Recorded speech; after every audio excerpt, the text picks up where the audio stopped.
time for some Friday LCO. Ladies and gents, welcome back for the final day of week 3 of games. It is going to be a banger because, look, we're done with the first round of the round robin and we're about to get into the second round. So it's rematch city, and that's where we're going to see a whole lot of emotions flying back and forth.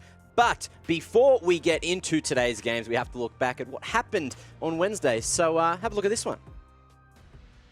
Dives deep into the back lines. Gun Crab the focus down early, and now Claire starting to drop HP. Swaith, however, also will fall. And at the moment, it's really hard to say which way this is going, but Direwolves starting to bring it back, and Boma has run out of mana and only full HP, chasing them down. It has just turned back on its head. And now Chaz forced to ulti back, but Isaiah is there. This works out for Gravitas, and here comes a snowball right on top of Seraphine. Might have been better placed on Pabu, but it was back. And so far, no one going down. Oh, maybe Afi dies. Oh, what is that? Violet chunking through so much HP, and all of a sudden it looks like the game bit too little too late. Mammoth, they've been engaged upon. Look at the combo. Incursio dives in off the back of the Gnar ulti, and Mammoth have been decimated.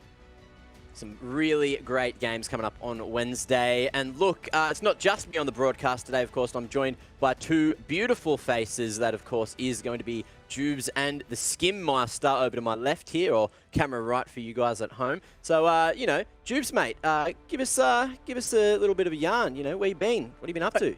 Well, it's good to be back. I feel like I've missed out on almost a lifetime of content. I mean, I've been there in Twitch chat. I definitely participate a little bit too much in the copy and paste, for sure. Unfortunately for me, I'm a moderator, so I actually can't get banned for spamming the copy and paste, so that's all well and good for me. But no, the games have been good, and it's been very good to watch as a spectator. Yeah, no, good to hear. And what about you, Skimmy? What's your John Dory? What you been up to? It's been a hot minute. I'm just actually buzzing out by the lighting, the differences between me and Jubes right now. It looks like I'm insanely tanned, which I'm not. I'm as white as anything, and Jubes is like the albino Meister. He's the bright light, the shining star in a region needs stars. So no, for me, I've been waking up early. I've been fortunate enough to actually cast some of the amateur leagues over in America, which has been nice and fun. Getting to see some of the new talent pop over there. But now we're back to business, back to the home region of OS. Which isn't a retirement home, which is where the better players play. But not just yet, because we actually, we've had a chat with FBI because he's been doing wonders overseas for 100 Thieves. So let's have a quick look at what he had to say. The FBI playing, I play 80 carry for 100 Thieves. Yeah, over here in NA, I've just been grinding, practicing pretty hard for the LCO Split, and yeah, trying to win the split and go to MSI and win next split and go to Worlds. I think we get along really well as a team, and it's really easy to just give criticism without anyone taking it like poorly. And yeah, I think we have a pretty good environment here at 100 Thieves. In terms of skill, in comparison to other bot laners in the LCS, I would say I'm pretty good. I would say I'm not in the best form at the moment, so I don't want to say I'm the best, but I feel like I'm definitely one of the top players in my role here, and on a good day, I am probably the best.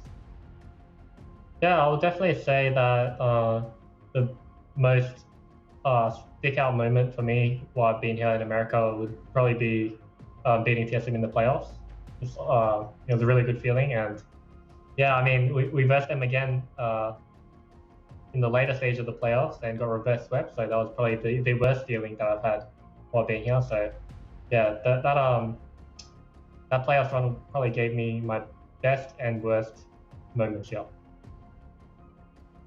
Yeah, you can definitely take a lot of inspiration from international bot lanes. They're obviously really good, and I would say I watch a lot of Korean AD carries and try to learn from them, like Ruler, Teddy, Gumiushi. They're all really good, deft as well, and yeah, I just try to take what I can from watching them play and implement it into my own gameplay. Yeah, I still keep in touch sometimes with my former teammates who are now coaches, like Spooks, Choo-Choos, and they're just really good people, so I like to keep in touch with them. And yeah, not really too much else with the other OS people, but yeah. Yeah, so I've watched a bit of the LCO, not too much, but it's still pretty entertaining to watch OC, my home region, and I would say there's a lot of new players that I don't really know who they are, but I still recognize a lot of the names here, like Internet's roster and a couple of the others, and yeah, it's pretty entertaining to watch, and I hope they can have a good showing come MSI. The team I'd be most excited to verse would probably be Pentanet, I guess. They're coming first, so yeah.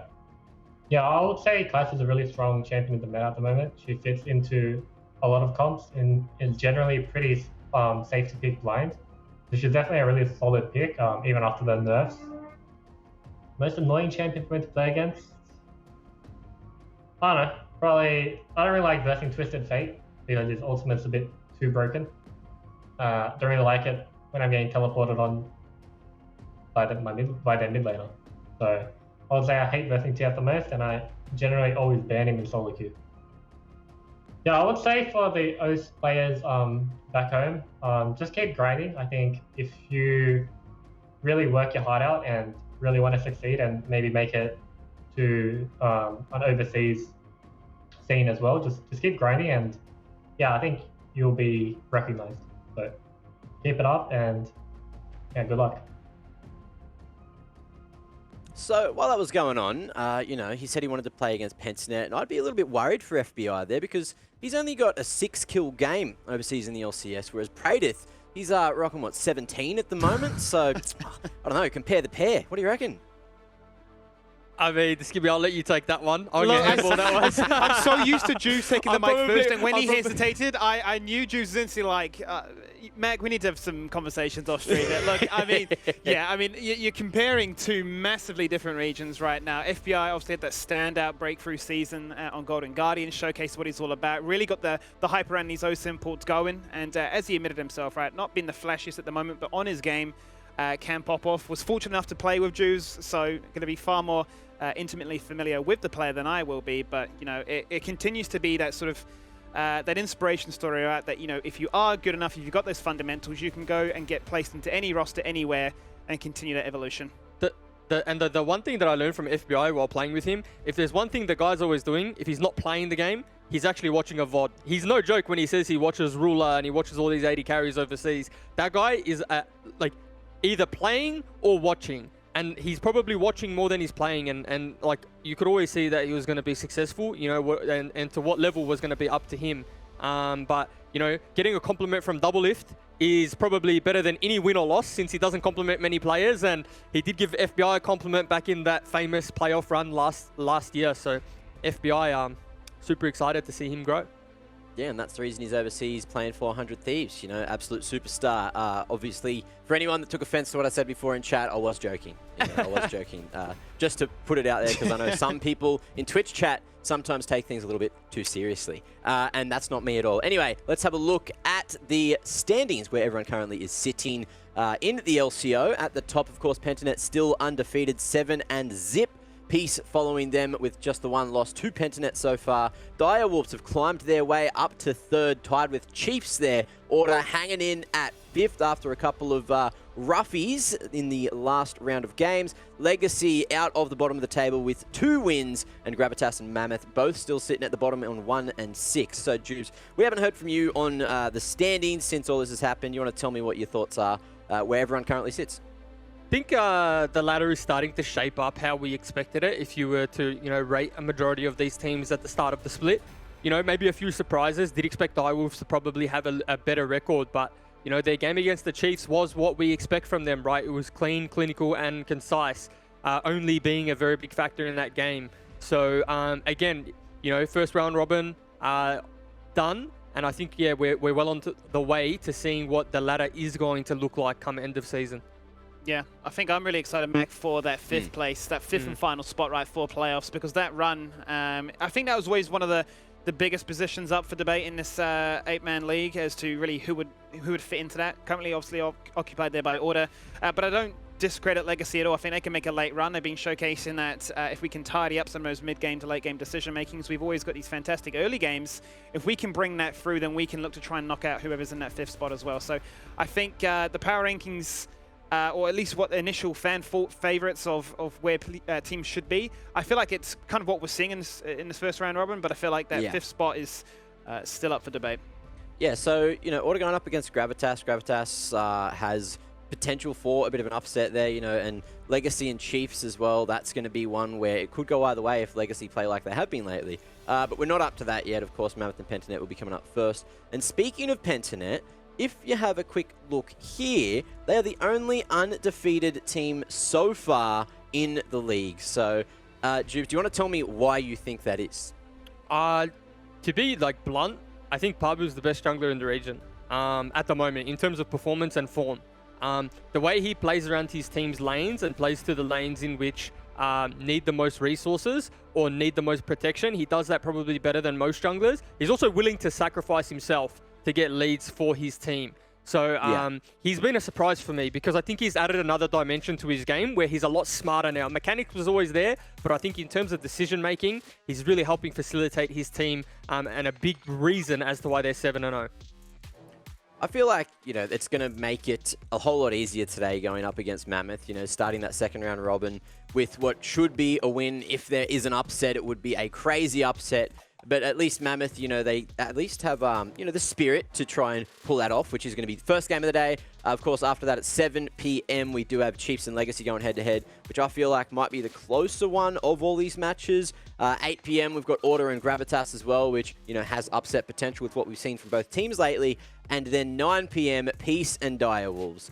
That one is going to be interesting, though. So we have seen Peace drop the ball a little bit, even in early games against some of the lower ladder teams. And Direwolves, they are only on the up and up right now. So what do you think? What are your thoughts, rather, for upset potential in that one, Skimmy? Yeah, I think that first time they met was a really close game. We saw that Direwolves came into that one with these high expectations of them for the amount of experience that they had in that roster, but weren't able to come away with the dub. They were able to get the Baron steal away, but the game was too far gone by that point. I think for me, this game is going to be quite personal for a number of different reasons, right? The fact that they've been able to sub in both Lisa and Kevy interchangeably in a jungle position for Peace, an ex-member there of the Direwolves as well. So I think there's going to be a lot riding on this one, more so than your typical game. Direwolves will be wanting revenge. They'll be wanting to make it personal as well, and they'll be using that as their inspiration, if nothing else.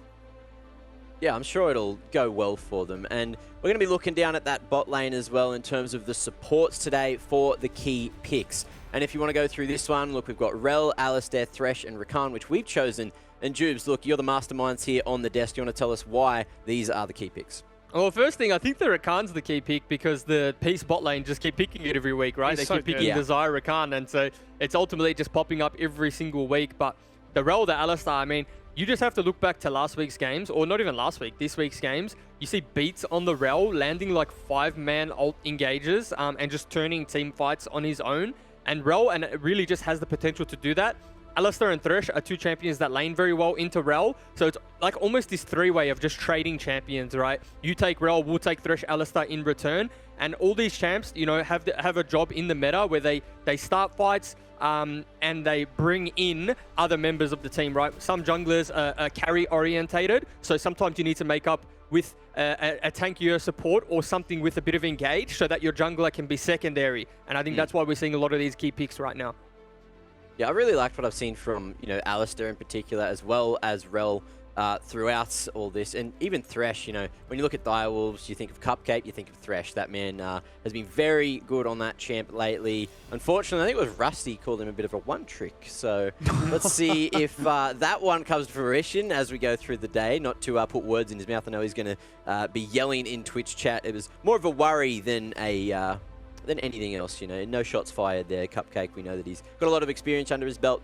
But look, going forward, you guys, speaking to you guys at home, you've been lazy. You've got no content for us from the fans today. So make sure, well, technically, there was a lot of content. There was just a lot of copyrighted content, so we couldn't use it on the broadcast. But I'm sure you've seen it around Twitter and you'll enjoy that over there. But we can't bring it up here. So, get rid of the copyright stuff. Get something original. Put it up there at LCO, hashtag LCO. Follow every LCO bloody social page. You got the Instagrams, the Facebooks, the YouTubes, the Twitch, which you're hopefully watching on, and of course Twitter there as well, which is the main way to get this one done, to get it over the line. The main eyes, I think, are on Twitter rather than Twitch. But look, going forward from that, it is, of course, asking us questions. That is the theme for the week. So if you have any questions about, why my brain path goes around in circles and you can never really follow what I'm saying all the time, or why Jubes is so damn good looking, please, at LCO, send in your questions and we'll answer them throughout the day, not even just at the end of the broadcast. If you send enough in, we'll have all the content, of course. So that brings us one step closer to the match, of course. It is going to be Mammoth and Pentanet to kick things off here. And let's talk Mammoth first. Of course, it's going to be quite difficult for them in this matchup today, knowing Pentanet they haven't lost yet. So if that trend continues, Mammoth, they're in trouble. Yeah, I think a win for Mammoth would be being competitive in this game. Because, there's a few games where it hasn't been too competitive. Way's been trying to hold the team up on his back end. Sometimes I think their drafts are suffering a little bit because they're just trying to enable Way to be this 1v5 player. In which sometimes, just doing a job is enough to win a game. And maybe it's almost just a trust thing where they need to all trust that everyone can do a role and then they can get to a performance like they had against Gravitas that's on our screen right now. This was good. Everyone kind of did their job. There was no person who felt that they needed to carry and be, better than the other. So maybe just back to a little bit of normality for Mammoth will make this a lot more competitive for them. Yeah, I'd love to see them just find an identity and just be able to stick to it, right? A lot of their games have been over very quickly. They've definitely had a few moments where you're thinking, okay, how are you going to look to try and take down this team? I don't think if you try and go for a standard draft, you'll win. You'll just get simply outclassed in every single lane. But when they've showcased that they have something creative, that they can look to try and bust out something a little bit different, I think that's when you can try and cause a bit of chaos, a bit of carnage, and throw a spanner in the works of things. And as Juice quite rightly mentioned, I'd just love to see them look to try and pick up small victories. It's going to be a massive undertaking for them to try and take down Pentanet. Who can forget, obviously, the very first game of the LCO? It was done in 19 minutes and 30 seconds. Bit of a wake-up call that there is a major disparity between these two. I'd hope that the game isn't as quick this time around, but I'd just love to see. We always talk about it, small little victories, right? Be it, getting a dragon or not getting solo killed, for instance. Just little things that you can look at from a coach and say, that's an improvement upon last week. Just give me a sec. I'm just going to check, because Pabu said he's going to go for an even faster speed run this time, try to beat the world record, or is it just, everything nice laid out on the table? Is Pabu happy just to be number one? I'm not seeing anything about... That's rare, because he tweets about 15 times a Chaz second. Chaz actually called him out, so okay. There you go. Let's see how this one goes. I felt like Pabu was, sitting back a little bit, being more modest in his old age as the weeks go by. But it looks like Chaz is taking the reins on that one for sure. I think Chaz probably put the notifications on for that guy just to see what he's saying this week, and maybe 60 FPS issue again. Who knows? He's certainly been saying a lot. Very vocal man on the social medias. But speaking of Pentanet, let's have a quick look into their roster and talk more in depth here on why this is the perfect 5 so far that we've seen in LCO, Skimmy. Yeah, for me, as Juice mentioned already, Pabu really coming into his own, really showcasing that, hey, I can pretty much play anything and always be that. I can be the guy that looks to try and, hit level 3 as quickly as possible, sacrifice my own individual power, but make sure that you guys come online. I can be that one that boosts level 6 and leads the line. I mean, I talk about the Jarvan as well as the Skarner pick. He had so much presence on the map, even I was scared, right? The fact is he's putting his flash on cooldown, always roaming, always being proactive, never looks confused, and sometimes we see that happen from teams, right? Be it they're unsure of their win condition, unsure how to shut down their opposition, unsure of how they can throw a game. He always looks like he's in the driving seat and able to do what he does best. Then you look at top lane and Biopanther, another very interesting player, because he will literally play anything, but he's incredibly willing also, it seems, to sacrifice his own individual power by TPing bot lane to ensure that Praetor can find moments like a 17-0 game. So really enjoying the individual strength of these players. We sort of expected this coming into the season, but they're showcasing that all the hype is actually warranted. Yeah, for sure. And just to touch on, because you did briefly touch on it, Biopanther is every player's dream. Any player who plays any role except top lane wants Biopanther on their team, because he allows you to draft really whatever you want.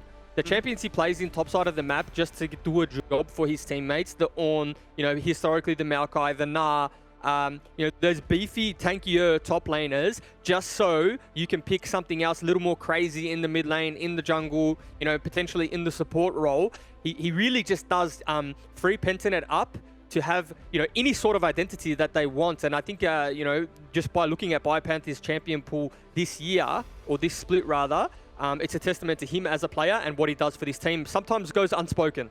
Yeah, good to see how many champs he's playing. You know, even Pabu, I thought that he'd played 7 different champs, but he's only played 6 in 7 games, which is still pretty impressive if you ask me. And speaking of impressive, Nat, you're down on the sidelines again. You know, you're doing a great job with the interviews lately. And now on the back half of this split, are you excited to get into the interviews? Yeah, I think I'm really excited to try and find out what the teams are learning and what's going to be different in the second round robins for them all. So I'm very excited, and thank you again for such a lovely introduction at the start of the stream. You know, well, take us away. Take us down to the sidelines. Alrighty, I'm very enjoyed. I'm very lucky to be joined by Shyfrit and Decoy. Guys, welcome. Thank you so much for joining me. How are you both feeling? Thank you. All right. Feeling good, yeah. Just good, nothing else. Well, a little tired, you know, but still looking to play my best. That actually is really interesting that you say that you're tired. I don't know why it's that interesting, but you know, it's another 3-day week. Are you guys getting exhausted by the Friday? Like, is it just a lot more to take on than our first week of just 2 games? We'll start with you if you want, Shyfrit. Well, actually, I just want to play more. I just want to get more games in as much as I can, yeah. Okay, and what about you? For me, it's pretty easy. Like, we play 3 games of 1, so it's less scrims, but more like on-stage time. So I think it's fine for us and the team. I also want to ask, now that we are going into the second round robin, what are the goals and expectations that you guys have for these upcoming matches over at Pentanet? I think for us, we just want to stay consistent. Like right now, we're the best team, so hopefully we can go undefeated. But I think, yeah, we just want to keep improving and keep the consistency. And what about you, Shyfrit? How are you guys looking to shape up in this second half over at Mammoth? I mean, I think we're really hoping to like change it up, you know, because we're not doing that well right now. But I think we had a lot of good discussion in the team of which direction we want to take and what we want to do to get better, basically. So hopefully we can start seeing the results for that soon. Speaking of getting better, I do want to ask, what area do you think you guys have improved on the most? I reckon definitely our communication. Like, obviously we're a new team. A lot of us are rookies as well, and none of us have really played with each other that much before. So starting off, it's kind of hard to talk to your teammates. Maybe you're not as confident to like make calls, or maybe you don't want to like, you know, step on someone's shoes. But I think as we play more together, we're getting more confident with each other and trusting each other more. So yeah. That is really good to hear that's coming along for you guys, and hopefully it's going to pay off soon. What about you, Decoy? Where do you guys think that you've improved on the most? I mean, you're sitting at the top. It doesn't look like there is much more room for improvement. Probably just our macro and like laning phase. I think we have by far the best macro, but when it comes to laning phase, I think that is a weak point for us, but we're slowly improving on that. Okay, last question that I want to know is, what are the time predictions that you guys are going to go for in this matchup? You know, we've gotten it from Chaz, we had it from Pavu in the first week. I want to hear it from you guys. What do you think? Well, I'll say 24 minutes. Okay, I reckon it's going to be 20 24. minutes. 20 minutes to Mammoth. Let's You're go. Oh, 20 minutes to Mammoth. I was going to say you're selling yourself short, but you just absolutely flipped it. Well, guys, we'll write those ones down. We'll take note, and we'll see who comes out victor at the end and who's going to get closest to the time prediction. Thank you. Thank you. Thanks. Well, there you have it. So Mammoth feeling like it's their day to go for the speed runs. So, you know, nice of you to get the information straight from the source there now. Yeah, I mean, it was interesting. You can see like that Mammoth is obviously such a new roster, and they're like, oh, we've already come so far with our communication. Whereas on the other side, you have Pentanet who's like, we just need to play better. Yeah, well, look, if they need to play better than what they've already been playing, you know, well, it's going to be completely undefeated season at that point. But look, we've heard about the predictions from the players. Now let's have a look at our own predictions as well and where we think this game is going to be heading. And it looks like we are all on the same page for at least the first match of the day, and everyone's gone for Pentanet. No one wants to risk it for the biscuit, and unfortunately, none of the talent don't think the likelihood of an upset is happening today. What are your thoughts on this one, Juice? Oh, I'm more impressed that Natty's keeping up with Skimmy. Skimmy's a League of Legends veteran now. Oh, I'm a veteran. Thank you, bro. You have to be a veteran. You've done a given me. year, and a year in esports is at I've heard least it all. 7 years. I've heard at it. least He's at 7 the years. universe to me now. I'm receiving the compliments. Oh, Whereas this is too good. Natty's just come on in, learnt the game, you know, done very well in learning the game in terms of, you know, when we play our ARAMs, and we've got to do that, and ARAMs is how you really improve. But, you know, even footing, Skimmy. Have a look at yourself in the mirror. Look, mate, sometimes you got to go with your heart rather than maybe what you think the end result is. Sometimes you got to take a bit of a risk. You got to risk it for the biscuit, mate.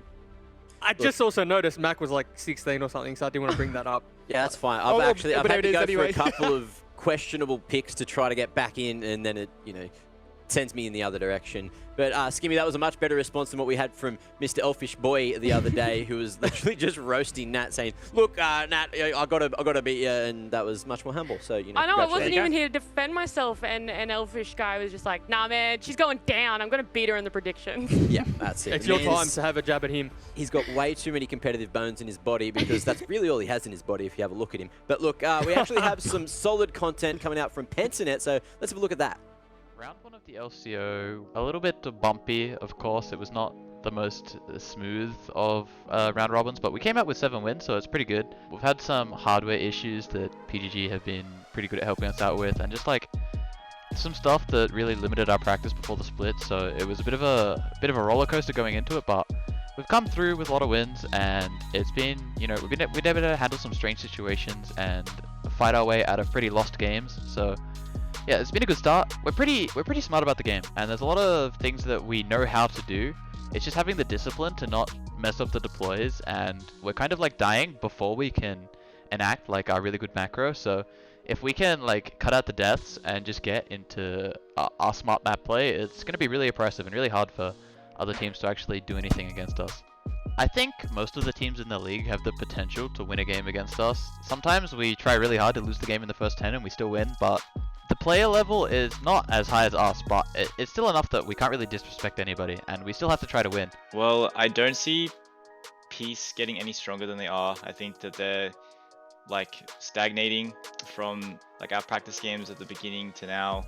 They're the same strength, and we're just getting increasingly more and more stronger. Direwolves would be the bet that I would say. Like if they're going to get their stuff figured out and come back strong, maybe they're gonna overtake us. But yeah, I don't see either of them doing it, but if I was to say one, it would be Direwolves because they have the potential still, whereas I don't see Peace getting any stronger than they are. Being with Pentanet is pretty fun. They give us a lot of freedom in how we can, you know, act on socials and how we conduct ourselves as a team. They give us like, you know, like the tools that we need, you know, a good coach, like everything so that we can make sure that we're practicing optimally. To the other LCO players, I really hope you all step it up. We've still got some time to ramp up, and I hope that there's some competition towards the end of the split, because I don't want this win to be hollow. I want it to be hard fought and worked for. So I hope you guys step up, and I hope it's a good game in the finals. I was to say one thing to the LCO players and viewers, it would be I severely hope that the other teams up their game and PGG doesn't have 7 more 20-minute stomps. It is absolutely our plan to go undefeated in the LCO, and it'll be really hype. It's really fun. Like that's kind of why like I don't want to disrespect any teams. I really want to try super hard and make sure that we're really prepared for everybody, and that we take, you know, every game as they come and make sure that we do lock in that 14-0. It'll be really hype. I'm really keen. And no matter how often this man hovers a moo-moo, that's the exact reason why he's probably not going to lock it in, because he wants to go with the clean sweep. You know, what is it going to be? I think it's 14-0 if we get through the whole season undefeated, which is a big effort, you know, all things considered. Good to hear that they think that Direwolves might actually have a chance of pulling it back and coming second as well, you know. Much better performance in the last couple of days. What are your thoughts on that, Juice? Yeah, I mean, I think that a team of veterans, you can't ever, diminish where they're coming from and where they're going. And I think that's something that Pentanet, obviously hold very highly. So it's going to be interesting to see the trajectory of Direwolves, but my eyes are going to be on Pentanet, especially because I find it strange, right? If I said to you, you're going to get an easy path to MSI, you're just stomping everyone, and would you take it? Yes, you would, and I'm sure they would too, but they're talking, no, we want a hard one. I don't want a hard one as a player. I just want to keep stomping everyone. I don't care. I'm going to MSI. Like, I find it weird to hear, like, oh, really hope teams can contest us. It's just like, nah, I want to win. I'm going to MSI. That's it. Stay Look, bad. I'm pretty sure everyone wants to go to MSI, and you go to MSI, you got some fans. Speaking of fans, we've actually found one of Mammoth's #1 fans, #1 LCO fan, and it looks like it is Blosuchu. Or Blosuchu? Am I saying that right? I think I am. Anyway, good luck tonight at Mammoth. Surely turn the tides with another win? Question mark, and that is the thing. Question mark is there. #Tusks up, and I'm sure Mia, are we going to give her a 5% chance to be happy tonight? Oh, Skimmy, I'll let you take over here. Look, you hate to be the one to bear bad news there, but I just don't see it happening right now. The stats are too far against them. I will give credit to your setup. That's a pretty sweet setup to play games on. So hey, you got that. That's what I wanted to say. I didn't even want. I don't like #1 fan. Amazing. Yeah. But the setup, pristine. It's clean. It's clean. Pristine.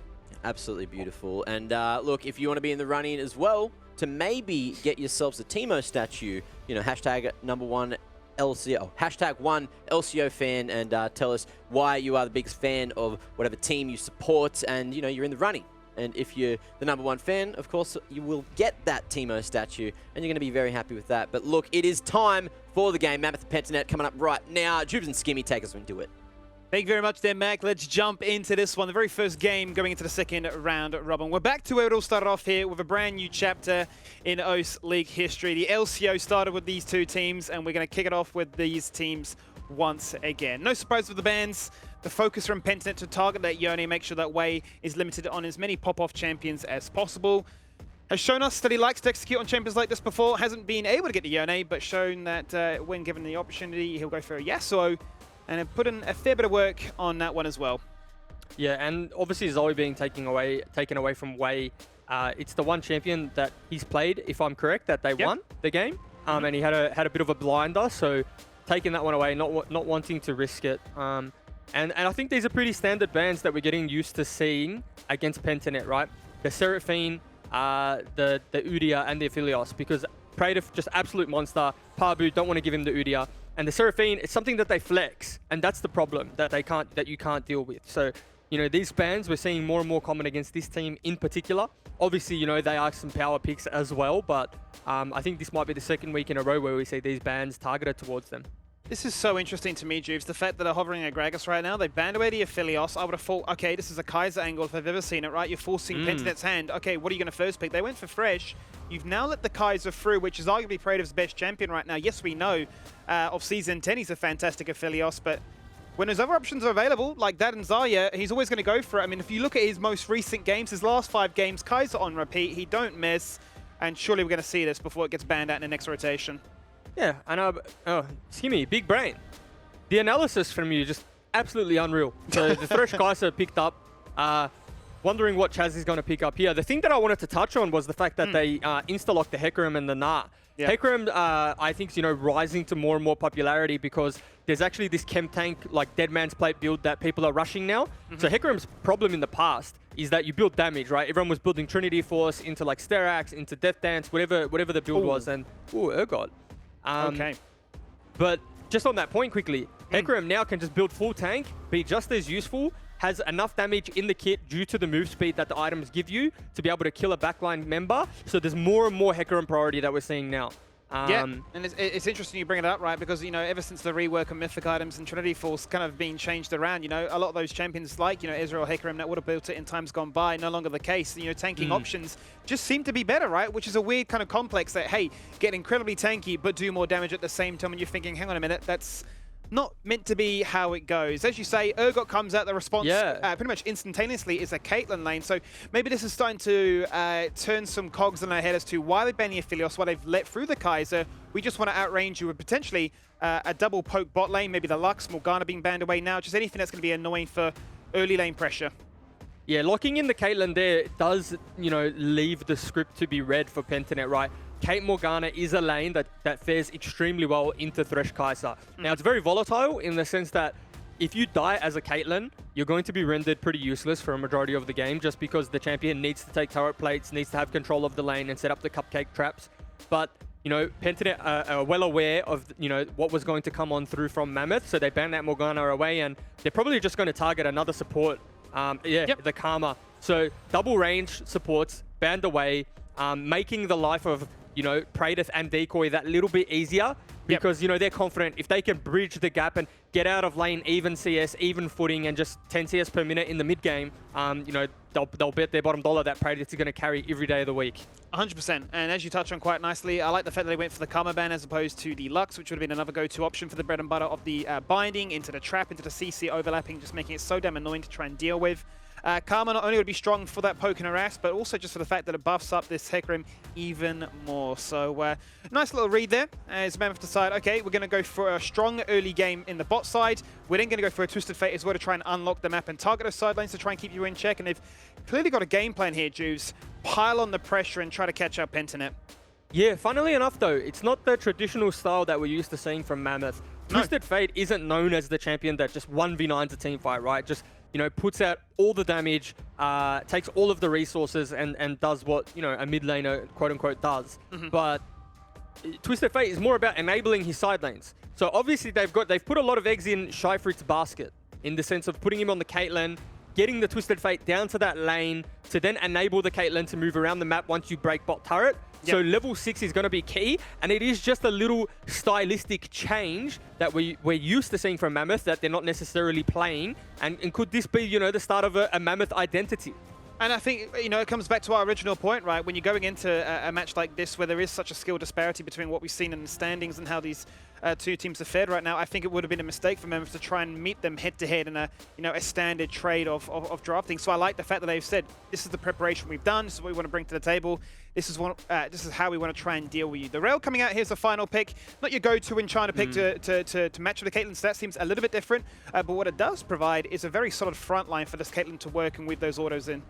Yeah, but Caitlyn, again, it's not necessarily the AD carry that you want to leave lane like even footing. It's the AD carry that you pick with a support that can really bully the lane, that can push your bot lane under tower, use that priority to then do stuff on the map. Alternatively, use that priority to take like turret plates and things like that.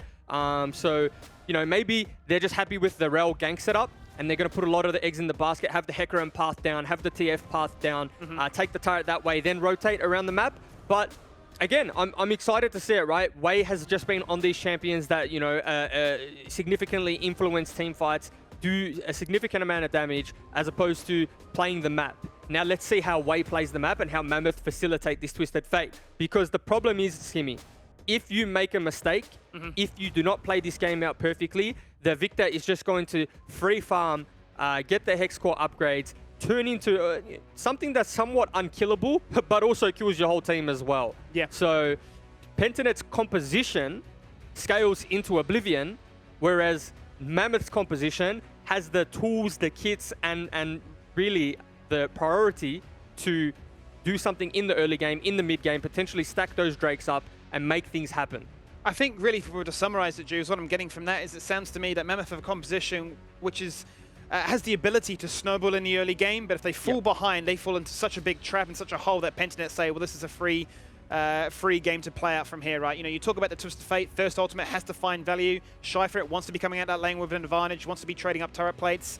We've seen that, Mammoth actually have the highest percentages of acquiring the first dragon in the game, so finding priority for that might be fantastic, but if you're looking at a trade where Pentanet go for the Herald, maybe leaving the Caitlyn down bot side, picking up as many of those turret plates as possible, because it seems to be the age-old classic, right? Really annoying in laning phase, but has that awkward stage where, 1 to 2 items, falls into a bit of a lull, needs to really get ahead. So really excited to see what Mammoth can do in this one. If they can try and catch Pentanet here, or if Pentanet are just too good on the moment, too hot in their form, and too eager to make it 8-0.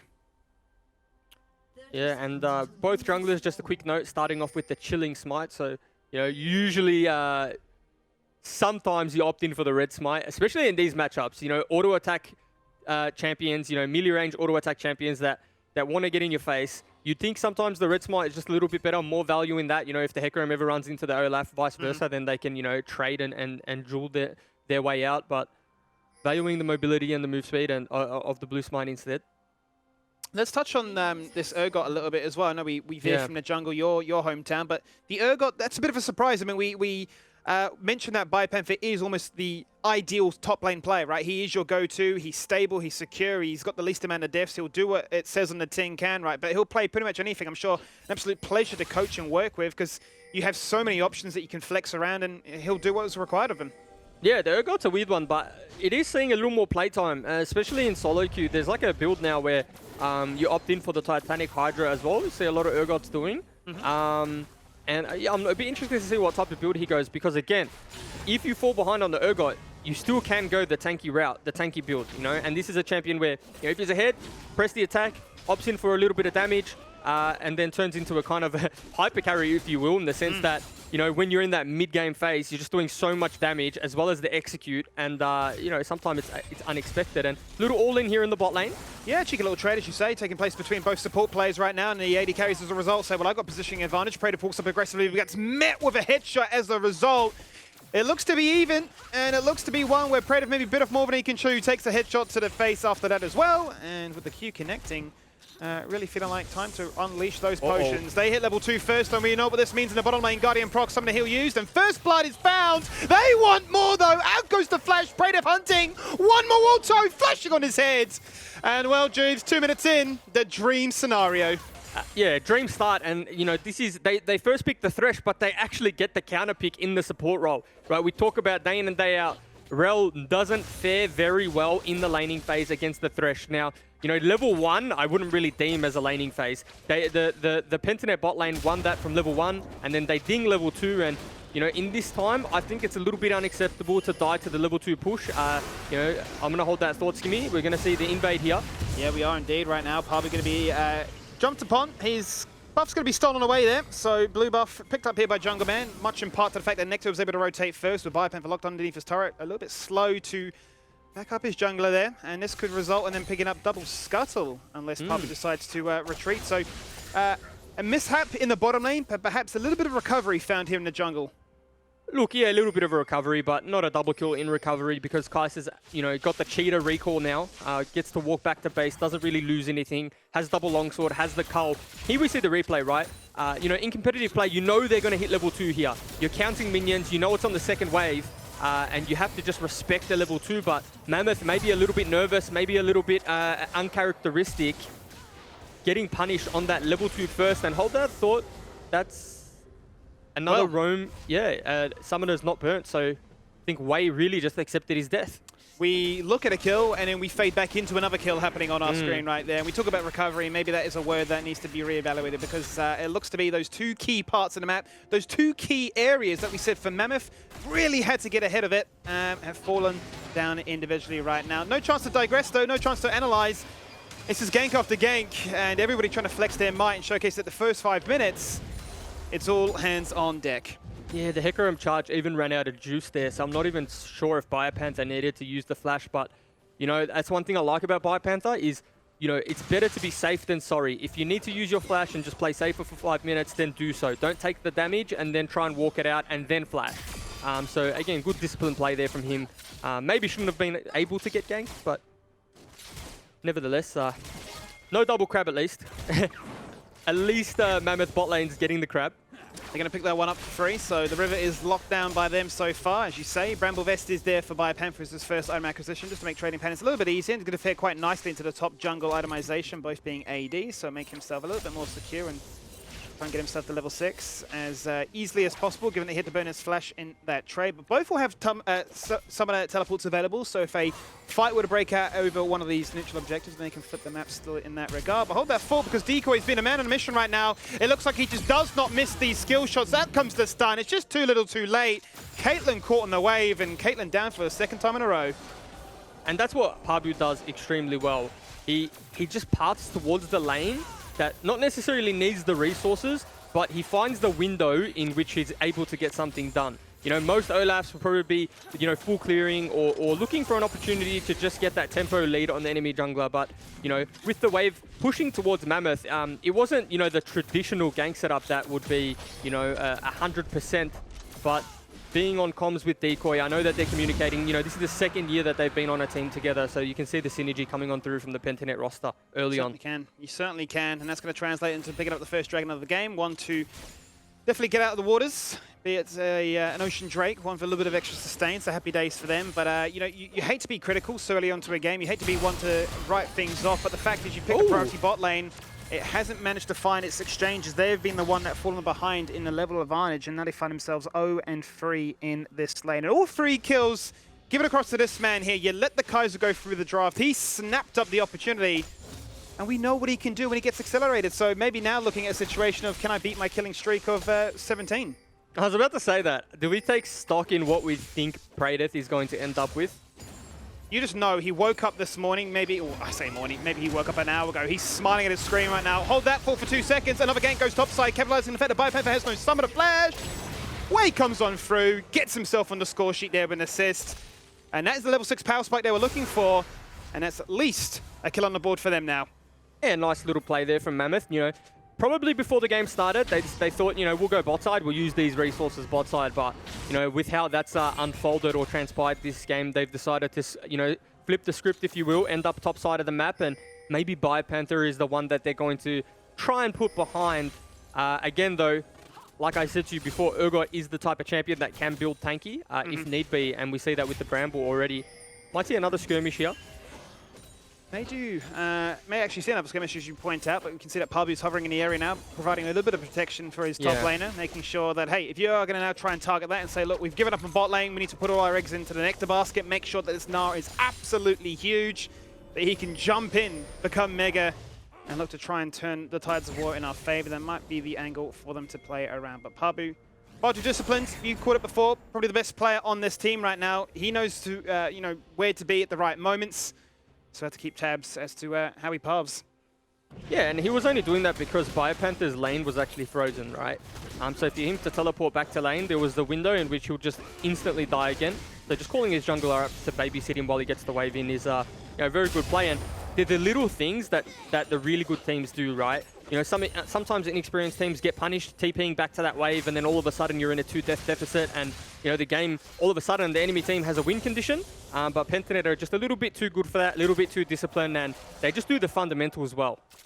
They certainly do, and if you're ahead this early, then you know, they're going to be very happy scaling into this one to find those item advantages, to press their advantage, to look to try and hit this game on its head, get their, or at least get the second round robin campaign underway and finish this week on a banger. So no doubt for them, it's business as usual. As for Mammoth, I mean, this is the great concern, right, of a Caitlyn lane, that you fall into the trap where you are behind, then you may just have to sort of AFK farm for a little bit, sacrifice a number of key objectives just to get yourself that item spike. And you know, we're starting to see remnants of what that might look like, right? First Dragon going across, now you can see Pentanet picking up the Herald, and it might be an angle where they're looking to, you know, wait until a soul point contest before they have enough acquired power to really look to fight.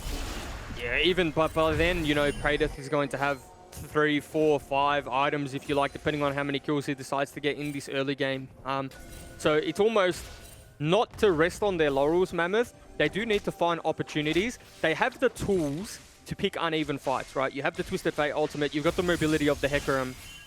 There should be no realm in which they take, you know, a standard 3v3 or a 4v4. So the onus is going to be on Wei, and more importantly, the Hecarim, to determine, you know, when Wei gets that window of opportunity, so that Victor can't also punish, whether that's turret plates, whether that's a freeze, you know, because again, ticking time bomb, if you just let Chaz freeze and you don't get anything for it, or you let him get turret plates, then the Victor is just going to turn into something that's somewhat uncontrollable. And if we look at mid lane now, Skimmy, CS lead over in the favor of Chaz, few turret plates gone down as well, and it isn't going to get better, right? Victor doesn't get weaker. There's no curve in which, you know, oh, Victor falls off just a little bit. So if you're ahead, and you'll stay ahead. And Oh, he's looking to try and stay ahead even further right now. Instantly cleanses out that gold card, turns around with a Chaos Storm and says, don't you dare gank me in the mid lane here, Jungle Man. Don't you dare even show your face anymore. We're going to summon the Herald and counteract anything that you try to throw our way. We're going to guarantee that this turret will fall on down. Guarantee that these turret plates will go our way as well and continue this gold lead. You mentioned it already, this is Chaz's most played champion. 3 games, 3 victories, and another 3 kills. Pabu disrespecting him under the tower. They had no mention really standing there with a minion wave and the Herald still topped up and healthy. Sure, the tower survived, but you've fallen down as the ultimate expense. You know, the one thing you could say there, Skibby, if you're trying to be optimistic, is that at least Chaz didn't get the kill. At least Pabu got the kill. But no, I mean, that's just really well played from Pentanet, right? Chaz calling his jungler behind him. A little bit too forced from Wei, you know, trying to make something happen, but that's the thing when you pick the Twisted Fate. You want to be hitting the side lanes. And Chaz... Don't tell me he's gone away.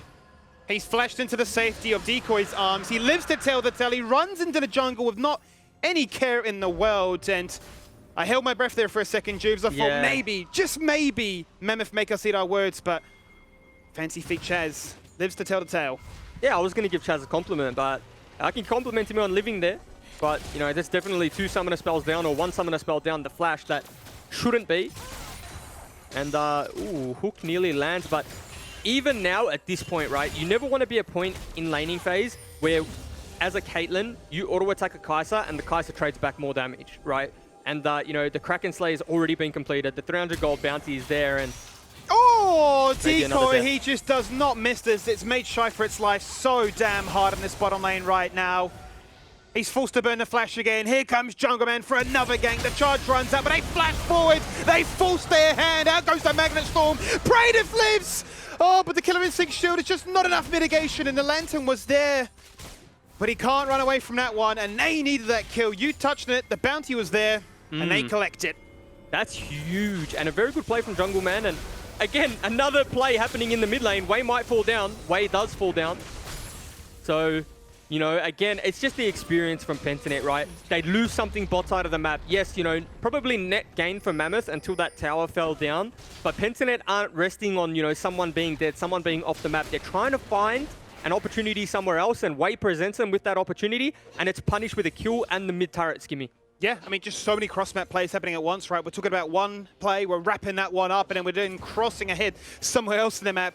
And the opposition is doing the same against them right now. And, you know, as it stands, it's Pentanet continuing to try and trade on through and trade on up more than anything, right? The fact is that, you know, Praedyth went for that early investment in towards the coal. Yes, I've lost my bounty, but I'm soon to cash that one, and we've only another 15 minions to collect. And now I am still really, really strong. But hold that for a second, because Nectar's locked underneath that turret. Out goes the suppression. The ultimate destroys you. And that is the power of what Urgot can do. Pabu just waltzes into lane, drops the reckless swing. Hits him for a little bit of true damage. Thank you for the assist. I'll walk back to my jungle camps. And yeah, that was almost what could have been a solo kill, right? In the sense that, you know, if Nectar took turret aggro in that situation, then may fall down there. So really good play there from Biopanther. Maybe Nectar trying to push his lead a little bit too much, because at that point he did have a lead up until that death, you know, wanting to go for turret plates. Hang on. Destiny's here. Teleport coming through. Sidesteps the Q. Out comes Biopanther looking for the flip. A hook to the side. Decoy continues to smurf. Flays to jump in, but Nectar teleports. They want to keep Praedyth locked down. Okay. 14 minutes into this one, they mount their assault. A 5-man squad show up in bot lane and say, this is the reason we let you have Kai'Sa. This is the reason we want to shut you down. Now we turn your attention on towards the support play. He drops the ultimate. He takes out 2. Oh no, Chaz gets a triple kill. Oh, it's gone from so much bad to worse. It looks so good from MF there. But when the cavalry arrive, Chaz gets a quad. Now he's 5-0. I do want to say scumbag Pabu took the pentakill. There was no world after the triple kill where Chaz was not getting a penta, Skimmy, and Pabu just, you know, reckless swing, takes that quadra initially to then leave Chaz to pick up the last kill at the end there. And I'm sure they're having a few words, but you know, that was a positive play from Mammoth. You know, they utilized their Twisted Fate ultimate, utilized the globals that they had to get that advantage. But when you're behind, you have to be okay with taking a little bit at a time, right?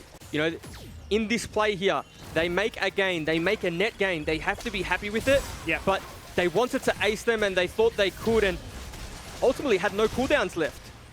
So Skimmy, teleport comes on through. Nectar, you think once Praedyth falls here, this is going to be a sweep for Mammoth because Praedyth is a majority of the gold here.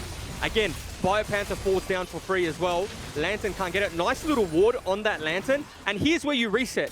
Or here's where you play for the turret.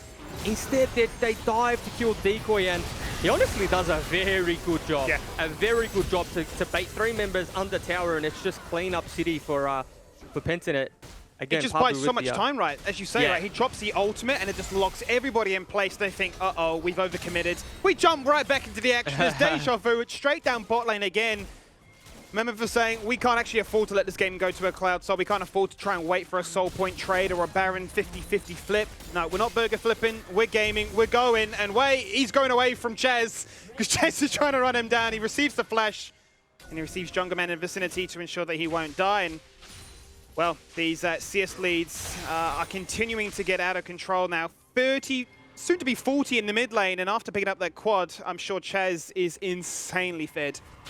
I was going to say too, you know, if the CS deficit wasn't bad enough, you just press tab and you see the Victor's got 5 kills. So Mammoth are starting this Dragon up, Skimmy. Yeah. This might give them a little longer in the game if they're able to secure this Dragon, but Chaz just ultimately forces the Dragon, you know, almost on speed to 4.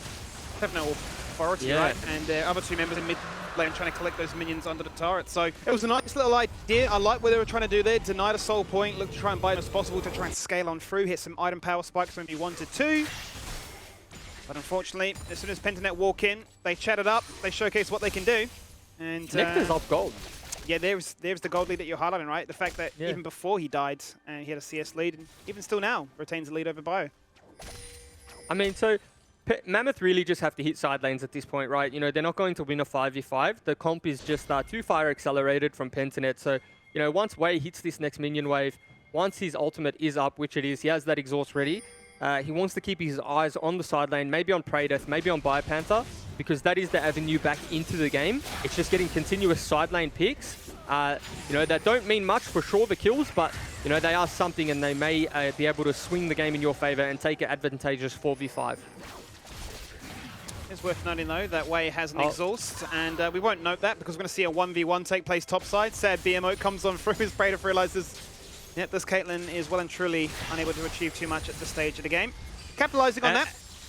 And that's when you know game state is in a very bad place. When you have Twisted Fate and you're not able to stop the Kai'Sa from solo killing your Caitlyn at tier 2 turret, right? Like, in no world is that a possibility if you're not this far ahead as Pentanet. You know, the Twisted Fate should be able to dip up topside, pick up that kill onto Praedyth, but you know, we're in a realm in which Chaz is able to just get priority versus 3 or 4 members. Praedyth's able to get priority and win the 1v1, and just across the board, Skimmy, it's just looking like a very big lead. Yeah, and I mean, you speak about big leads right now. We got the big carry threats of Praedyth and Chaz, but I think Pabu with his itemization could probably, you know, 1v5 at this stage, right? The Randuin's now picked up, going to negate so much of that auto attack damage. And we've seen it happen before with Olaf's deceptively tanky, get very low, pop the passive, and lifesteal their way to victory. So would not be surprised to see all this vision get cleared out, and then Mammoth, as a result, be unable to hit those side lanes and have to group up as 5. Can I just say, I saw Pabu flare that game over emote there. There was no emotes when I was a pro player. We weren't allowed to use them. Yeah, we never had when them. it first came in. We had it on OCS. I think you and I had that. That's it. Yep. Yeah. How good is it? Dude, my emote wheel would be the best. The most triggering emote wheel in the world. What would you use? Is there one, like a go-to to try and, you know, tilt people on solo queue?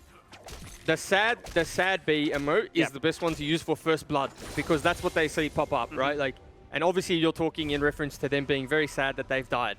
Thumbs up is a must. You have to have thumbs up. It's not really so an vanilla, emote, so like, basic, per se. so tilting. Yeah, but you need the thumbs up, because miss a skill shot, thumbs up. Miss anything, thumbs up. So you definitely need those 2 in your kit, and then we can negotiate after that. Those are the core fundamentals about how to really get into your opponent's head. Yeah, no, I like it. Ever since we've seen that come to life, I think Get Back, really, the previous Pentanet mid laner, was known for always spamming the B emotes. Even so much so that when Rusty asked him, he said, "Oh, not even aware of it. It just happened." So there you go. And there's an engage here onto Praedyth. There is. Again caught. Interesting. Yeah, maybe Praedyth flexing his will a little bit too hard at the stage. Maybe limit testing, as people tend to call it. Yeah, caught on mid-wave there, 1v4, whilst the rest of his team are so far separated from him, but hey, Mammoth will take that. Yeah, you took the words right out of my mouth in terms of limit testing. I think that's really all Praetor is doing. You know, it's a good pick though. It was another shutdown, another bounty that going over to the side of Mammoth, and Chaz just picks up a kill on the way, and he does. Hecarim's diving into the back line. Mammoth is mega nah. Onslaught of Shadows, Shyfrit the focal point. Both AD carries removed from this fight now. It's a 4v4. Chaz the next one. He's still got his flash. He's already used it. Jungle Man gets him. Decoy can't hit him with the hook. Now he's going for a 1v1 and realizes, hang on a minute, this is a double buff Hecarim. I can't do anything. Please, team, come to me. I have to flash.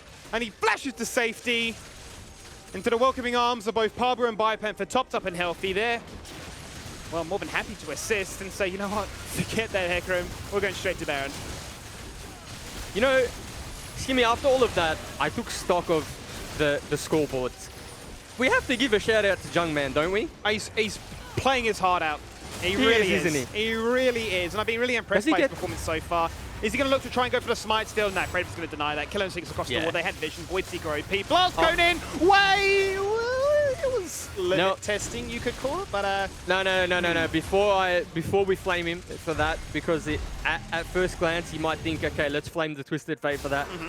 He did have smite. Now, well, I the missed replay that here. There you go. Way's teleport gets cancelled by the Victor ultimate, so the Chaos Storm does cancel channels, TPs, and things like that. You know, Jungle Man in the backline here does a little bit of damage to Chaz. Pretty much the only relevant threat at this point on the team, but on the back end here, Biopanther and Parbu just doing a little bit too much damage while Praetor walks out from base and participating in the team comms, not anything else.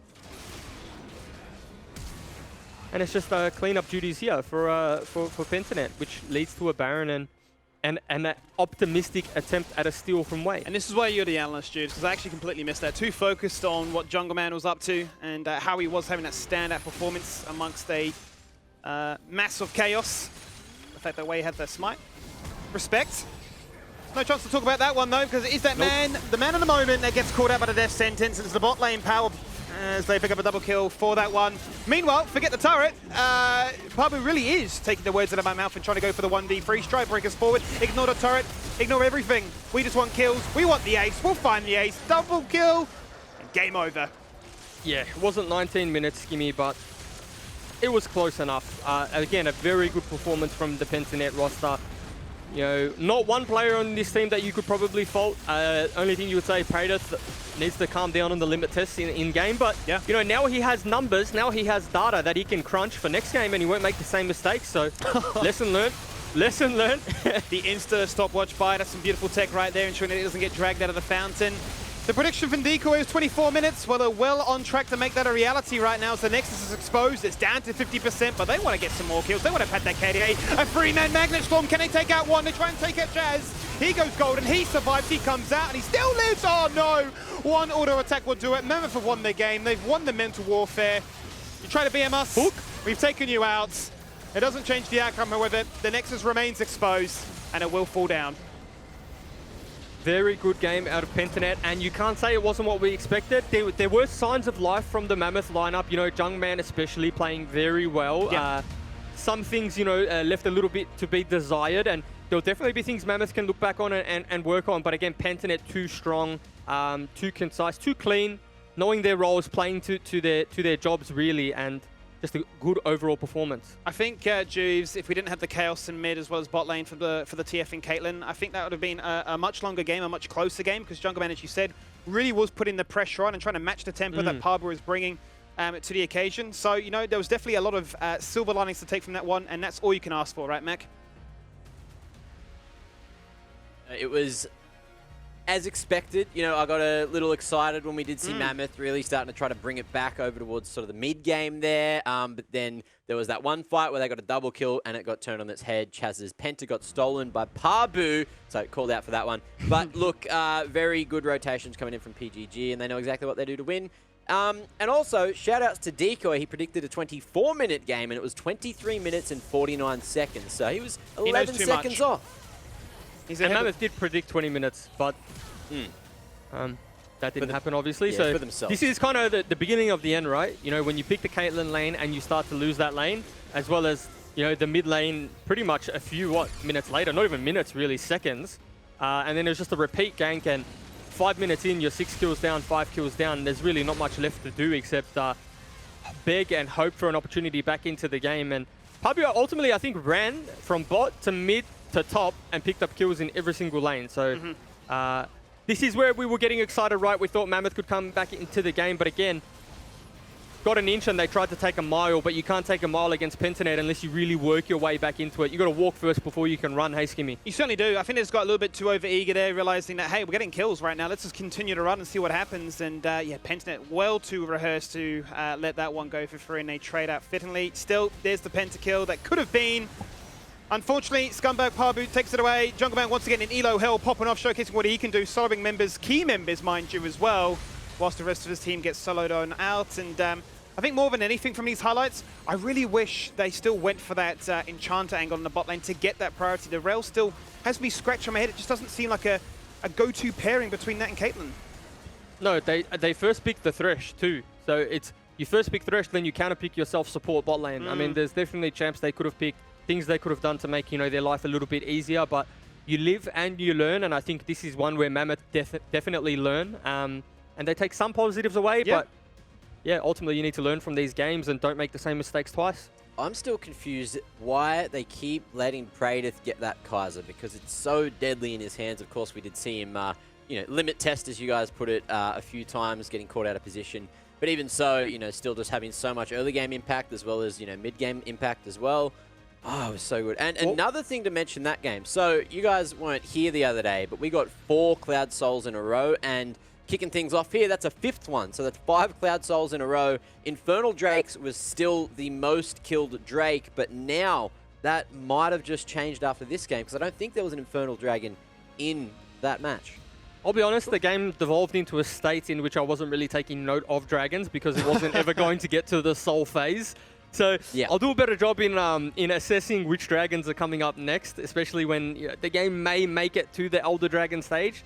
But Skimmy, I didn't really feel a need to take stock. Yeah, I mean, I think you hit the nail on the head there, right? You know, it didn't feel like a game that was going to live and die by the sword of what soul point was up there for debate. But I don't know, it feels like maybe it's carved into our mind, maybe seared into our mind with depression, that every time we see a cloud soul, we go, it's a cloud soul again, right? And if there's an ocean or a mountain or whatever it might be, we're like, you know, business as usual. I think we had a situation last year where, like, every single game, at least on like an 8 or 7 game run, it was like cloud soul after cloud soul. It was ridiculous is what I'm getting at, Mac. Yeah, it's pretty crazy. And also, Jubes, you stole the words out of my mouth. It was Rusty that actually came in and mentioned that one, and I said, haha, true. Didn't even notice because the fights, because of all the fights this game. So, you know, I'm on the same boat as you. But it was something to point out. And someone else to point out is Nat. I see you down on the sidelines. What are you doing down there? Come on up here. Get on the screen. Who do you have? Which Victor do you have it next year? I have decided that I'm going to interrogate Pabu about that win. Congratulations, you know, a nice little start to the second round of Robin. How are you feeling? How was that one? Walk me through it. It was a bit of fun. It was definitely not the most standard game of League of Legends. There was definitely a fair few blunders on both sides, and I don't know, we just kind of got to fight. I had a good time, but it definitely was not clean by any means. It was good fun though. Yeah, I mean, tell me about a little bit more of the fights and things like that. How was your bot lane feeling? How are you feeling going in on ganks and the communication? I mean, most of the communication is good. It's just like individual decisions, right? Like, you know, we step up too far, we get TP'd on. You know, we step up too far, we get, you know, TF ported on. It's just like little things like that were tripping us up. But in terms of like our fight comms, like, I don't know, it's a pretty chill game for us. So we're not super like stressed out about it. So if we misplay a fight, we'll know we'll play it better next time. But I don't know, it was good fun. Everyone's just kind of joking around. Everyone's, you know, taking the piss. When I stole Chaz's Penta, you know, I was just getting roasted for like 3 minutes. Like, I'm just copping it the entire time. I don't know, it's just kind of one of those games where we're having a good time. The Mammoth boys were good sports. They had some good old chat banner. They were definitely giving it. It was a good time. Oh, that's really good to hear. We did hear a few comments come from Skimmy and Jubes about you stealing the Penta. So as much as you got roasted by your team, you also got roasted by Skimmy and Jubes too. So don't worry, it was all around. Would you say that, you know, you say it was an individual decision making that led into some of those blunders, but would you say Mammoth has stepped up a lot as a team and they just feel like a different opponent, or was that just more coming back onto you guys? It definitely was a better performance than their first performance against us. They really kind of rolled over in the first one. This one, they really were trying to do things, but the disparity just on a on a player by player basis is a bit too big for it to like really ever matter inside of the game. It's really easy for us to just fight our way out of any situation, and like our mechanics are just better, our like individual assessment of fights is just better, so it's really hard for them to find a spot in the game where they can win.